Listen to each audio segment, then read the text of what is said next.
Good evening to those who are joining from different time zones, and good morning to others who are joining from other hemispheres. I'm based here in Dubai at the CIPS MENA office, based here in Dubai, UAE. So it's afternoon. So those who are in our time zone, good afternoon to you all, and look forward to interacting with you. Ask CIPS. That's what we're going to answer any questions you have of CIPS today. But before I do that, I'll just give a quick run through for those who aren't really, I guess, as familiar as they could be with us as to what we do. So I'll go through a little background as to what CIPS is, who CIPS are, and yeah, hopefully that teases a few questions from you, and we can then take it from there. So off the cuff, bit of background. Who are we? Who are CIPS? The Chartered Institute of Procurement and Supply, as many know what the acronym stands for. We were set up almost 100 years ago, just over 90 years ago, 1932, for a specific purpose. We were set up to, and I quote, promote and develop for the public benefit the art and science of procurement and supply. Actually, just to clarify that, we're actually set up for the benefit of the art and science of purchasing and supply, as it was called at the time. So just to be factually correct, that was part of the statement as to why we were set up, to promote for the public benefit the art and science of procurement, how people purchase, the actions around purchasing and procurement, or purchasing as it was known in those days. And as many may well know, the linkages to why we got set up were loosely tied to the fact that at that time, almost 100 years ago, the same thing as is happening today in relation to tariffs was happening then, and indirectly CIPS was set up as almost a task force to see how purchasing professionals can react to the effect of tariffs. So that's an interesting fact there. So since that time in 1932, we have grown to become the global body, not just the UK-based body, but the global body representing that profession of procurement and supply chain management. We have operations in over 180 countries currently, where we are in the world. We have almost 200 study centers who are licensed to teach our material, licensed to teach the CIPS curriculum. We have thousands of members around the world, in those dispersed around those 180 odd countries. We have a volunteer community who are organized into branches, and we have 95 branches globally, 23 of them being in the Middle East region, just for context. And in terms of the qualifications we do, you'll see roughly over 100,000 people take CIPS qualifications around the world every single year. So that gives a little bit of context to that, in a sense. So yeah, so what else do we do? It's not just qualifications. We're not just a membership body. We do a lot of things. So we probably fall into these 5 boxes. So we're a chartered body, and lots of people often say to me, well, what does that mean? What does chartered mean? It means a number of things in a certain way. And the first thing is that from a UK perspective, we have what's called a royal charter. A royal charter is something that is conferred onto you by the ruler or the monarch to acknowledge that your company or your profession is the preeminent organization representing whatever it is you're representing. So in our case, the Royal Charter conferred upon us recognizes that we are the preeminent organization representing procurement and supply. And to put that into perspective, when you're given a Royal Charter, it means that nobody else has a Royal Charter for that same thing. So nobody else has a Royal Charter for representing procurement and supply. So when you get a Royal Charter, that's what that means. So in the wider sense, the Royal Charter means that, yes, we are the preeminent and the leading body of representing that. Another thing that represents us, or that we represent in the second box, is our charitable status. So we are also a registered charity, and that's very important for a lot of the work we do. We have strategic aims to support maybe people who cannot pay or support their own education. So we do have a charitable foundation, the CIPS Foundation, that aids people in doing that. So for those purposes, we are also a registered charity, a not-for-profit organization. Aligned to that, we also are, through our other activities, we also do support and represent other donor-funded bodies around the world. So other bodies, whether it's the EBRD to a certain extent, the European Bank of Redevelopment, whether it's UNAID, or whether it's the Bill and Melinda Gates Foundation, who also do a lot of charitable work. A lot of the times we align with these organizations to help in that regard. And a good example of this is the Health Procurement Africa project, which is an initiative by the Bill and Melinda Gates Foundation to empower procurement and supply chain professionals in Africa to be the best they can be. And that is something that we deliver on behalf of the Bill and Melinda Gates Foundation, as an example of some of the charitable work we do. We're also an awarding body, as many people know. So we own the ladder of qualifications, the level 2 certificate in procurement and supply, up to the level 4 diploma in procurement and supply, all the way up to the level 6 professional diploma. So those are owned by us, and we license other institutions to teach those qualifications as an awarding body. We're also a membership organization, and I mentioned that professional procurement practitioners around the world in those 180 or 181 countries maintain membership of CIPS to demonstrate the fact that they are relevant and they are true professionals in the procurement and supply chain sense.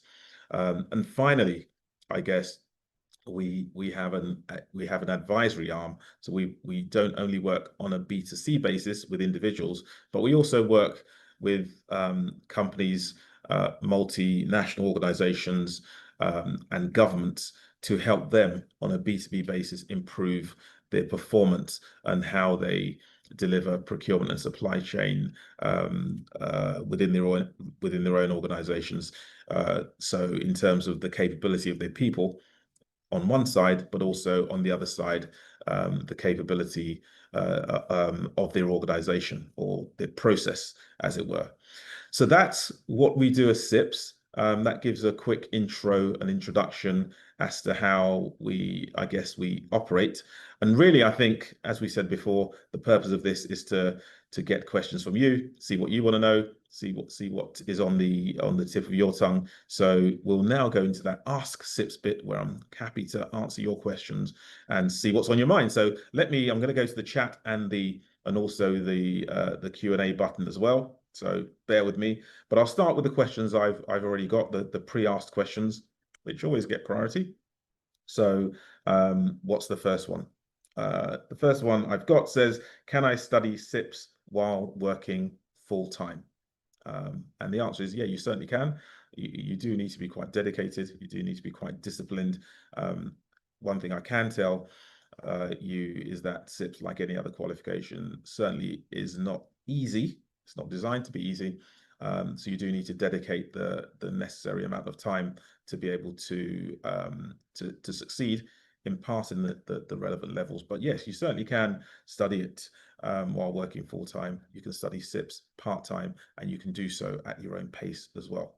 And we'll stick in the chat a link to the Student Hub, which gives you an idea of the various ways in which you can obtain CIPS qualifications, either part-time or full-time, either self-study or through a recognized study center.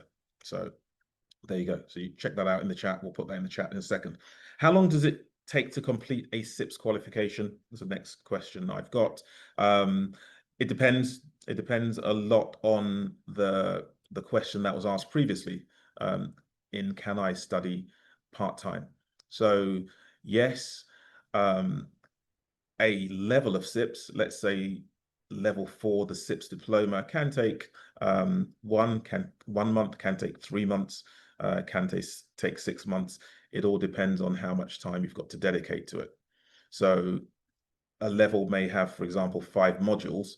So it depends how much time you've got to consume that material and then to sit those specific examinations, if we're talking about the examination route. So it's entirely down to you.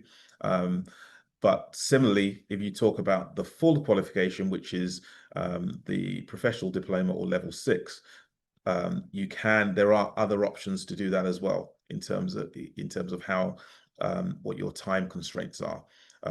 The applied learning program, or the corporate award program as we call it, can take you through that from having no, I guess, qualifications within CIPS, all the way to becoming fully qualified within 7 to 9 months, if you did it via the applied learning program, because that's more project based than having to sit written examinations. So there are options to do that, and we can also put details of the applied learning program, which is another route to obtain MCIPS, in the chat as well. So we'll put a link to that in a second.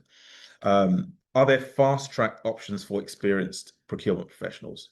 Yes, there are two. So the applied learning program, which is a modular program where you learn in a project-based way and you submit assignments and you end with presenting a project-based outcome rather than sit examinations, is a faster track to achieve MCIPS.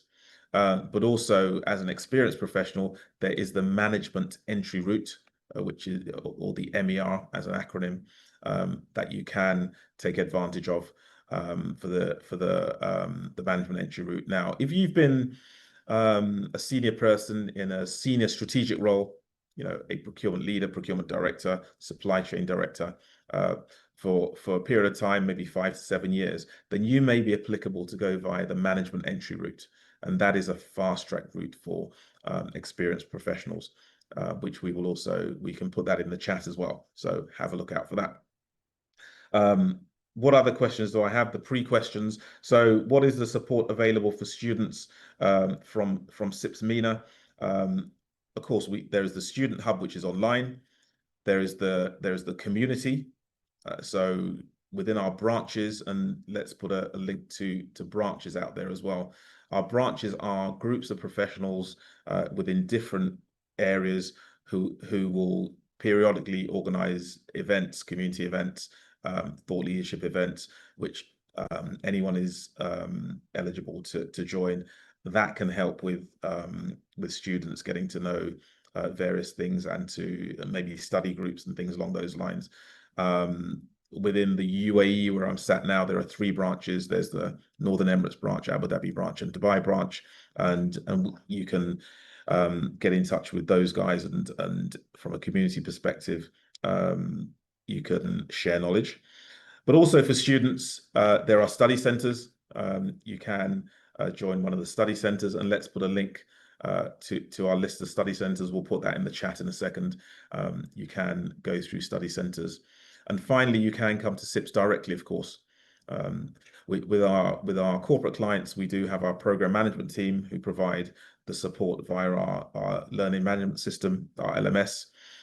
So you certainly can go via them as well, and they can provide support from a student perspective that's relevant to whatever you need. So alternatively, I mean, if you want to either go to our website at www.cips.org, or from a MENA perspective, which is where this webinar is obviously being directed at this point, you can just email us at the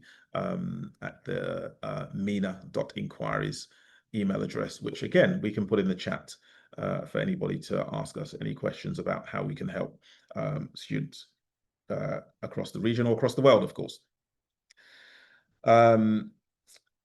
Next question. What happens if I fail an exam? Can I retake it? Absolutely, of course you can. I think you have 3 retake attempts, and if there's mitigation, we can look into more. But again, we will put the link to the Student Hub in the chat so you can have a look at the details of what it takes to retake your examination. Right, next question. We did have a lot of pre-questions. So I have a big list here, which I'll rattle through and then go to the live questions as well. What roles typically require or prefer MSIPs in the Middle East? I think we'll put a list to our salary survey in the chat, and what that demonstrates is a couple of things. So there are roles of seniority where people want to see that people are or have demonstrated that they are not only fully qualified and attested procurement or supply chain professionals, but also that they are current in their knowledge. And that's what MSIPS represents externally to people. So in terms of roles that typically require those are anything from the managerial level upwards, whether you're a category manager, supply chain manager, those sorts of roles. Typically, you'll see people requesting MSIPs or equivalent because they want to know that you have the current professional skills to carry out your role going into their organization. So that's that part of it. I think you'll also find certain organizations will say you have to have MSIPs to apply for the role. So there are organizations who currently do or have in the past. Organizations like Emirates Airlines, perhaps, or ADNOC within the Middle East region will typically be asking for that when you're applying for certain roles as well. So those are the type of roles that typically are going to be asking for someone who can demonstrate that they're a fully qualified procurement professional, i.e. MSIPs. The next question I had was how does CIPS support its members with networking, first of all? And again, there are branches, there are events, and we can put a link to our events in the chat as well. There is our LinkedIn page where you can interact there. And there are various online hubs as well, online hubs where you can exchange ideas. So that helps with networking as well. So check out the upcoming events, of course, which will give the opportunity for live networking, which should be helpful. And the other question was, how does CIPS support its members with job opportunities? Well, the important thing as far as job opportunities are concerned are to be visible.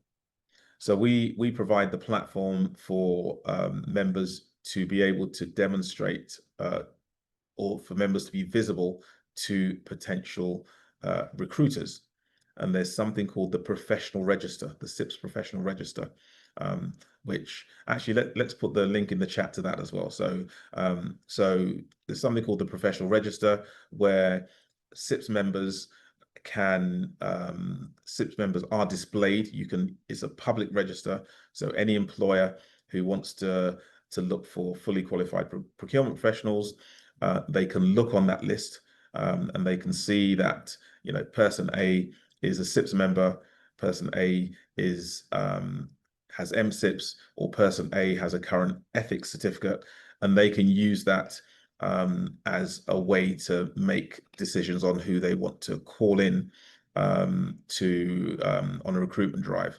That in addition to having a look at their CV and interviewing them, etc. So that's what CIPS does to make sure that your membership or your current status is visible to employers, and in case people want to employ you, they want to see who's visible, they want to see who the procurement professionals are. So my message to members out there is just double check, have a look, make sure that all your credentials are up to date so that they are subsequently displayed on the CIPS professional register so that employers can access that and address you or contact you as necessarily.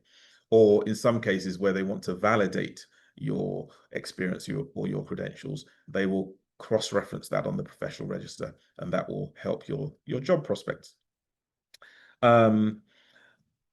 Are there local events or meetups? I think I've already answered that. We've given the list of that. And the final pre-question was, how is the CIPS qualification, CIPS certification different to other certification bodies? That's quite an interesting question, because I guess the one thing I'll say is, so that CIPS has qualifications as opposed to certifications, and there's a distinct difference between the two. A certification is something that's derived by a or a certificate by a body, an organization, who will put together a certification course, and they will train you on that, and they will assess you against that. And when you're successful, they'll give you a certificate, which is a bona fide way of assessing people, and a great way of providing education. But there is a difference between a certification and a qualification. So CIPS provides qualifications, and the difference in a qualification is that a qualification, similar to a certification, but it has external accreditation. So CIPS, so what CIPS does has external accreditation to external bodies such as Ofqual in the UK, which means that what we issue have educational credits, and you can use what you achieve with CIPS towards other educational qualifications, such as if you're going for maybe an MSc, a master's degree, or an MBA. Because CIPS have educational credits, you can use those credits towards exemptions for further education.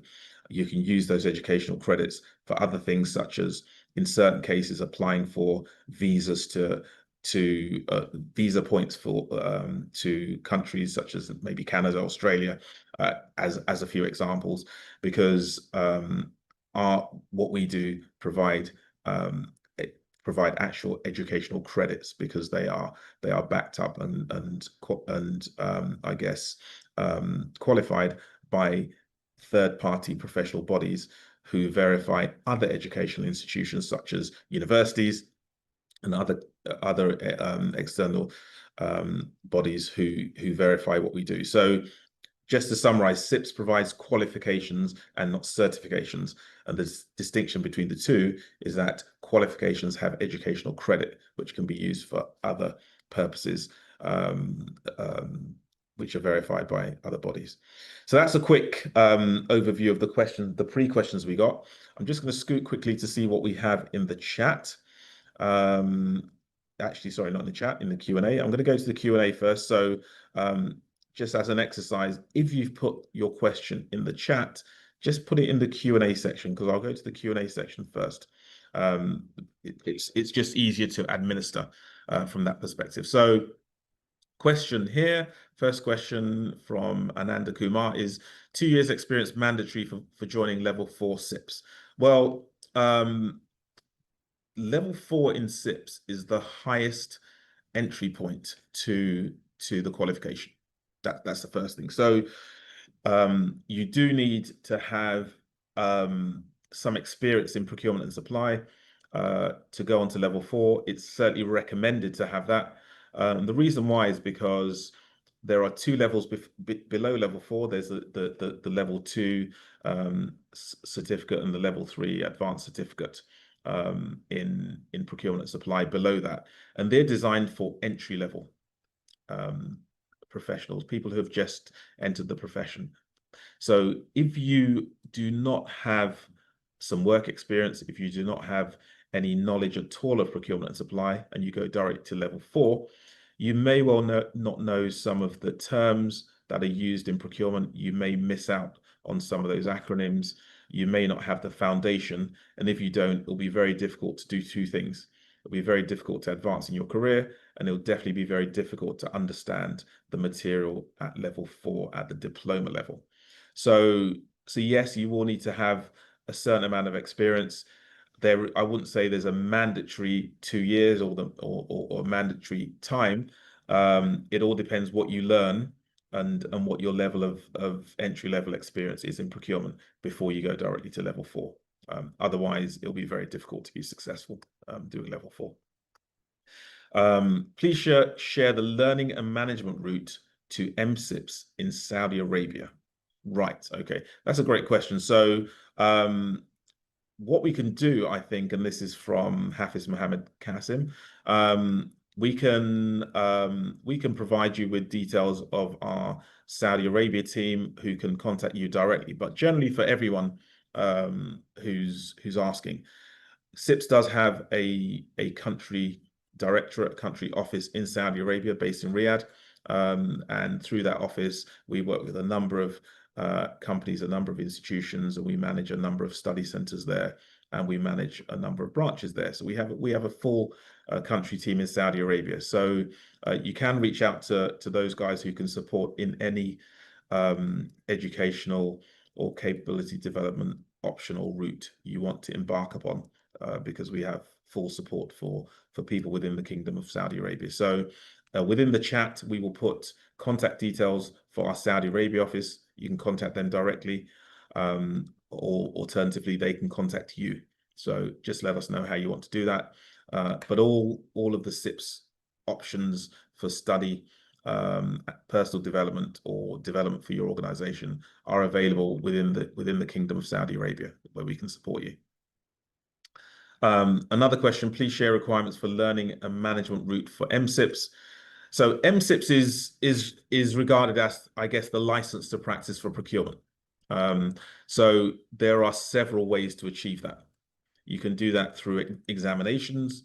You can do that through what we call the applied learning route, or you could do that via the experiential route if you are already a senior professional.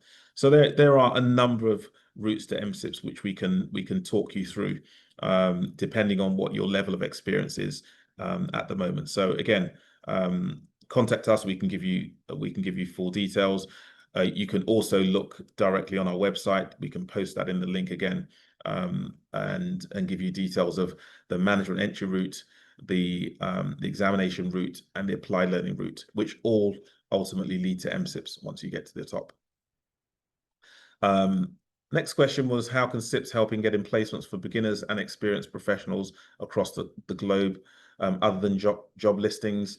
The job listings are one side, which you've mentioned. The other side is, as I mentioned before, the professional register. So you need to make sure that you are visible on that professional register.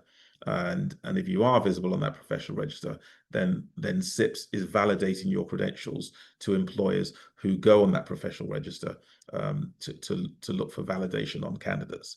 The second part is obviously to engage actively in the networking opportunities we have, either online or face-to-face. And there are several meetups and other networking opportunities. So get involved, because again, employers or colleagues or peers can be met through those forums. Next question from Thomas was, what's the requirement in attending the category management training in Middle East and Africa? So category management training, or any training, if it's open training that we have, I think what we'll do is we'll put a link in the chat to the current learning calendar, or open training calendar. We'll put the link there. You can register there for anything, or alternatively, you can also email us at mena.inquiries@cips.org, and we'll put that in the chat as well.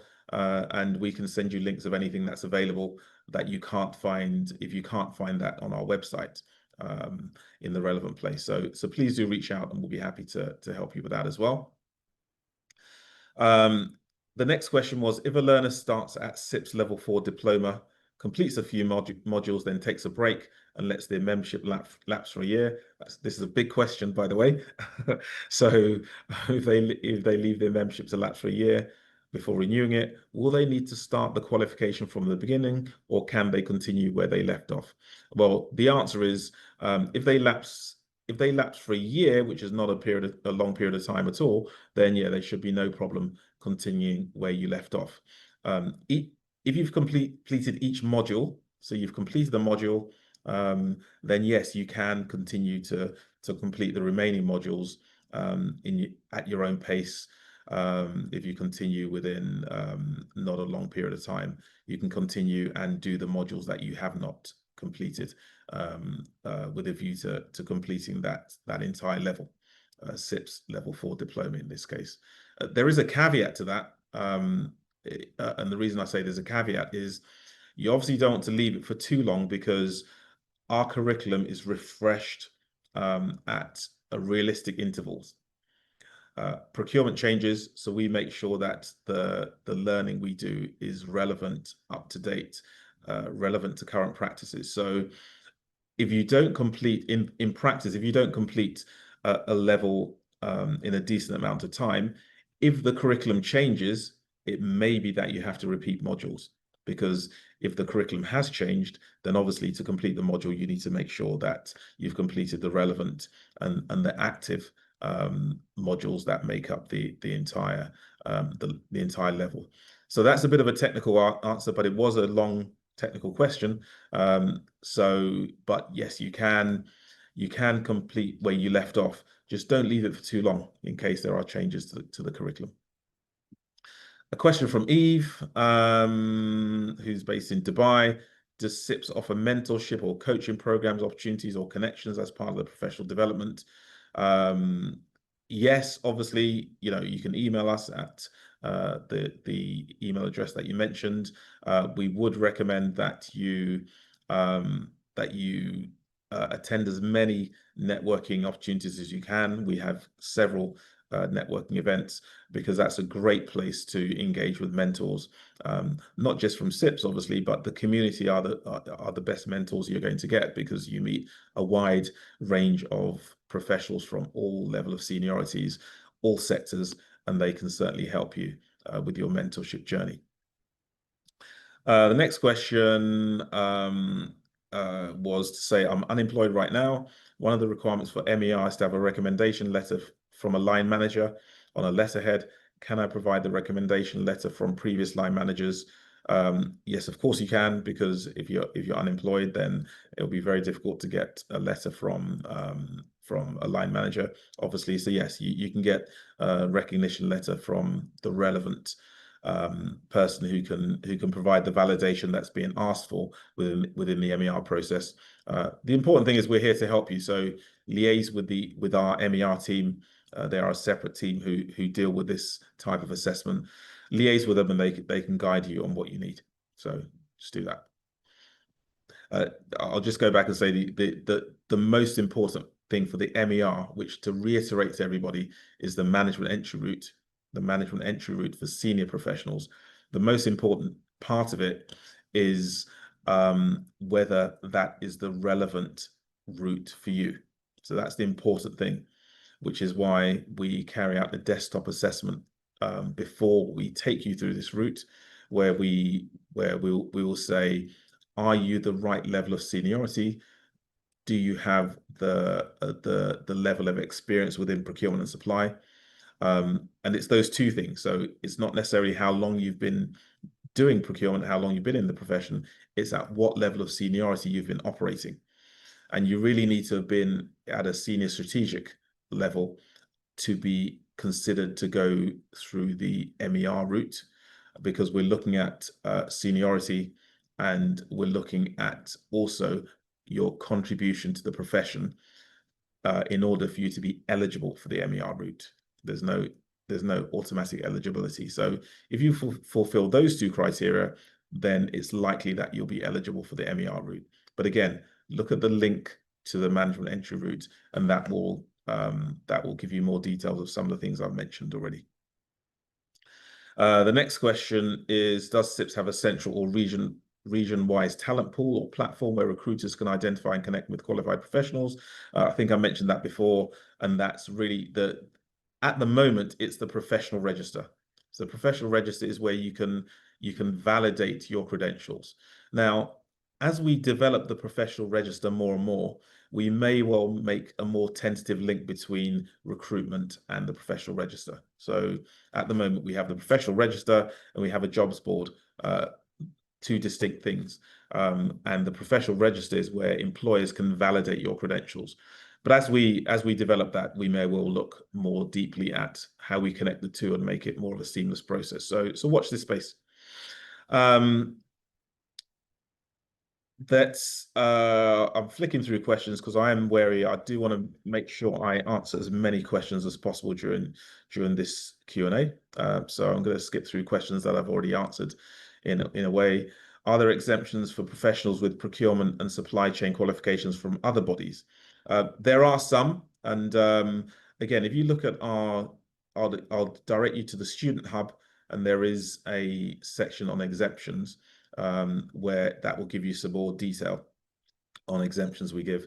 In some cases, we give exemptions, but the reality is we give exemptions from organizations who also provide qualifications, i.e., qualifications that are accredited or backed up by third-party institutions such as Ofqual in the UK or the relevant educational bodies, in this case, in the UAE, the KHDA also validates our qualifications. The equivalent bodies in other parts of the world, such as South Africa, our qualifications are backed by those third-party institutions who provide us with educational credits. So in turn, we would provide exemptions, or we provide exemptions for other organizations who we can verify meet the standards that we're held to. So you can find more details of that on our website. But in addition to that, we do also work with a number of organizations where we accredit their own qualifications. So there are a number of universities around the world who run bachelor's or master's degree programs that are recognized or credited by CIPS. And therefore, if you go through those qualifications, you also will automatically receive MCIPS or other CIPS pathways by virtue of going through those qualifications. And we can put a list of a link to those centers of learning or qualifications in the chat as well. There is the link to the website is study.cips.org, and within that link you can see all of the list of accredited institutions and study centers who deliver qualifications that are directly recognized by CIPS.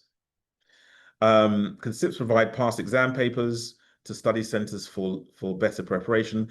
There are study guides on the website. Again, in the Student Hub, against each level, you can access study guides. So look at the link.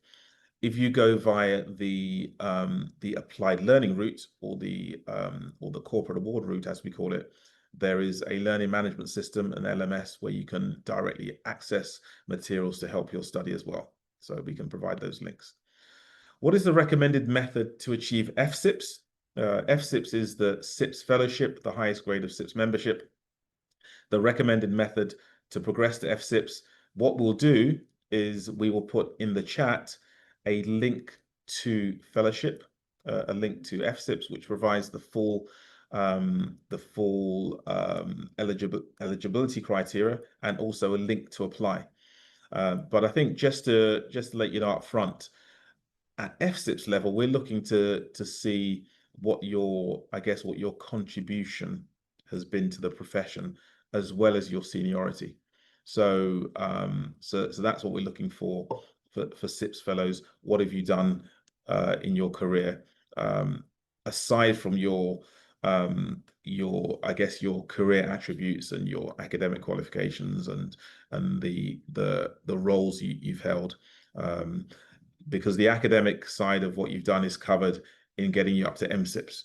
FCIPS is I guess where we ask you to evidence other things that you've done aside from what you've done as a senior procurement professional. So have a look at the link to FCIPS or CIPS fellowship, and that can give you more guides to the criteria. Another question from Prem, which says, I've done my CIPS level 5 in 2006. Can I now apply for level 6, or do I have to start from the beginning, perhaps owing to syllabus changes? I think if you've done it in 2006, you most probably would have to start again. But if you go, you can contact us directly, so we can have a look at exactly what you've got and what the pathways can be, and whether there are any exemptions. So I think for that's quite a specific question.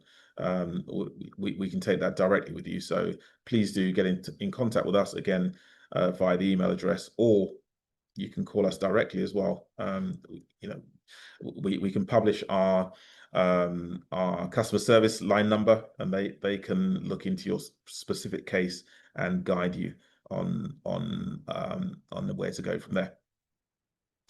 So Shiju is asking, is there any reciprocity with other professional bodies? So again, we recognize some other professional bodies. I think the example here is it's saying, e.g., from SILT. There is some reciprocity. It depends on what particular module or course you're taking, and we can provide confirmation of that. We do have direct reciprocity with some bodies. For example, the equivalent membership body in Canada, we have a reciprocity with them, and we have a cross membership model with the equivalent professional body in Canada, as an example. And there are some others around the world that we either have got or that we're developing. But again, we can give you full details of those as we go along. A question, is there any CIPS brand guidelines and marketing materials for marketers to better understanding? In terms of CIPS brand guidelines, we do have brand guidelines for things that we do ourselves. So either for CIPS or for our branches or our volunteers who do maybe community activities for us, or webinars or podcasts. Yes, there are brand guidelines, and I think if you fall into that camp as one of our volunteers or one of our community who represent CIPS in different forums, then yeah, contact us and we can share those guidelines with you, so you can make sure that you have that to hand. Rattling through these because I realize we're running out of time. I obtained CIPS Level 4 Corporate Award. Am I able to apply individually with another team for the Corporate Award? Yes, so the Corporate Award is a route to MCIPS. It's called the Corporate Award, sometimes called the Applied Learning Program. They're both the same thing, and it's a route to MCIPS that doesn't include examinations. It's more project based. It's more presentation based. It's more assignment based. So yes, you can do the Corporate Award or the Applied Learning Program as an individual. You don't have to do it through a company. Please do contact us directly or leave your details and we can contact you. And what we can do is we can add you to one of our, what we call our syndicates, which is where individuals who do the Corporate Award or the Applied Learning, they join the program together and they go through the pathways together.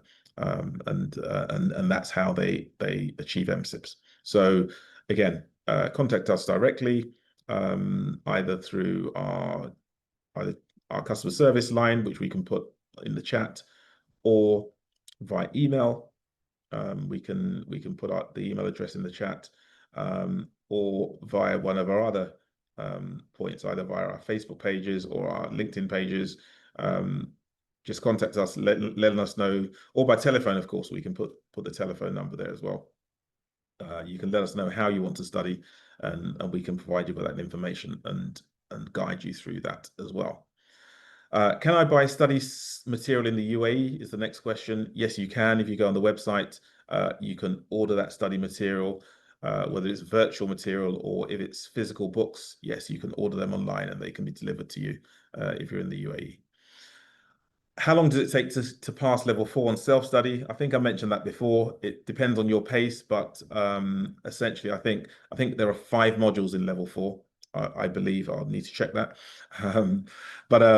But yes, it depends on how quickly you can consume the material and have yourself ready to sit the exam. So that it really depends on your own pace. How long can it take? It can take a month. It can take 3 months. It can take 6 months. It depends on your time and your ability to consume the material. What are the qualifications required for CIPS certification? Good question. There are no qualifications required. The only requirement is the level in which you enter the qualification ladder. So there are levels 2, which is the certificate, level 3, level 4, which is the diploma, level 5, the advanced diploma, and level 6, the professional diploma. So it all depends. It doesn't necessarily depend on your qualification. It depends on your propensity to or your experience, so to make sure that you enter at the appropriate level. Now, if you go through the examination route, the highest level you can enter is level 4, which is the diploma. If you go down the applied learning or corporate award route, you can either enter at there are 2 levels in effect, that you can either enter at the practitioner level or the advanced practitioner level.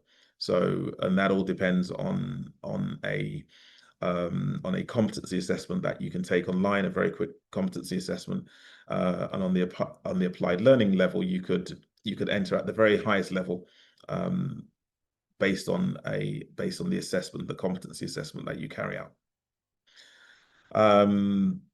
It wasn't the final question. There's a couple of more questions. I'll rattle through those. Are we open to contributing to the advancement of CIPS and MENA agenda through capacity building activities, such as training advocacy? I'm not sure what that question means. I think, who's this? Awais Abu Dari. Quite a detailed question you have. Please just contact me directly. You can contact me either through email or via LinkedIn, and I can answer that question directly as to how we can engage in your webinars. I think that's the question you're asking. Can we engage in your own webinars? So yeah, let's speak offline as to how we can do that. Is there any CIPS brand guideline or marketing material to understand, and who can we contact? We'll put contact details in the chat so you can contact us appropriately, and we can provide you with someone to contact directly, so we can have that conversation with you to help you with your specific query. I'm waiting for exam results. Is there any reciprocity with some universities for that, based in Egypt? Again, I think we've put the link previously on which I guess centers of learning which already have reciprocity with us. But if it's the other way around, you can ask the specific university as to what level they have reciprocity with CIPS. So you can present your certificate when you receive it to them and see at what level they recognize your CIPS qualifications. So I'm glad I've managed them all. Last 2 questions. How much do study centers charge? We've given a list of study centers previously. We can give that list again. There's a link to look for all of our study centers, and you would need to engage with them to ask them what their tutoring fees are, because it differs per study center. How do I know which organizations are eligible for the applied learning route? Okay, so any organization is eligible for the applied learning route. You just need to contact us, and we can take you through the process of either you as an individual or you as an organization going through the applied learning route. So please do make contact to myself or through one of our contact options that we've given in the chat, and we can assist you on eligibility for the applied learning route and details on how you can join the applied learning route. Okay, so I've gone through all of the questions on the Q&A. So thank you very much for asking those. I believe that any questions on the chat have been transferred to the Q&A. So hopefully, I believe I've answered all the questions that you have gratefully asked of CIPS at this point. There was a lot of questions there, so we couldn't really have any live chats within this session, which is unfortunate, because it would have been good to be able to be a little bit more interactive. But thanks for your questions. We will run more Ask CIPS or Ask CIPS MENA sessions, so you can ask any burning questions that you've got in a live forum. But outside of those opportunities, just engage with us directly, either via email, LinkedIn, phone, and feel free to ask any questions that you have of us. Happy to help and happy to meet you at any of our live networking events or conferences that we hold in regions from the Middle East to Africa, Australia, New Zealand, Europe, UK, US, Caribbean. Wherever we hold events, we have operations in over 180 countries. So yeah, please do engage with us. We'll be happy to interact with you. Any more questions, ask us, and you can leave or I guess interact with us directly via this webinar, and we can answer some of those questions offline as well. I hope you've had a chance to pick up the links in the chat before we log off. But once again, I'll say it's been great. Thanks for interacting with us on our first Ask CIPS webinar. Look forward to speaking to you all again soon. Keep in touch. See you later. Take care. All the best.